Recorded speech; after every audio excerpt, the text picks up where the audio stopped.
সংগ্রাম নয়, থামবে না, কিন্তু রাজ্য সরকারের পক্ষ থেকে যুবসাথী প্রকল্প চালু করা হচ্ছে। সেটা আপনাদের বাড়ির ছোট ছোট ছেলেপুলেদের তাদের উৎসাহিত করবেন। আমাদের কর্মসংস্থানটাকে মেরে দিয়েছে আমাদের এই রাজ্য সরকার। কর্মসংস্থান যাতে না হয় তার জন্য ভাতাশ্রী প্রকল্প চালু করেছে। আমাদের এই বাংলার সমস্ত বেকার যুবক যুবতীদের একদম ভবিষ্যৎ অন্ধকার করে দিয়েছেন।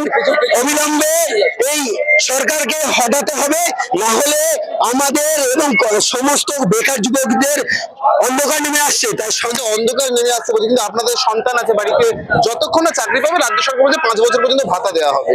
এটা তো আর্থিক সহযোগিতা। এটা আপনি কেন বলছেন? মানেন? আমাদের তো চাকরি চাই।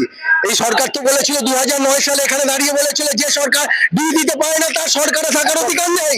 তাহলে এর কি অধিকার আছে দিয়ে থাকার? এ তো ভাতাজিনী সরকার হয়ে গেছে, মানুষকে কিনে নিচ্ছে। আজকে মা বোনেদের 1000 টাকা থেকে বাড়িয়ে 500 টাকা করেছে। এই খুশি নাকি আপনার বাড়ির ছেলে আপনার বাড়ির মেয়েরা চাকরি পাবে? যে চাকরি চোর করেছে ওই পার্থ চ্যাটার্জির খাটের তলায় লক্ষ লক্ষ কোটি কোটি টাকা উদ্ধার হয়েছে। আপনারা ভাবুন, আপনারা জানেন না এই ভাতা দিয়ে আমার কত মানুষকে খুশি করতে চাইছে ওরা? বলুন না আপনি। আমার বোন, আমার ছেলে, আমার মেয়ে, আমার ভাইরা চাকরি পাবে, আমরা চাকরি চাই, আমরা ভাতা চাই না।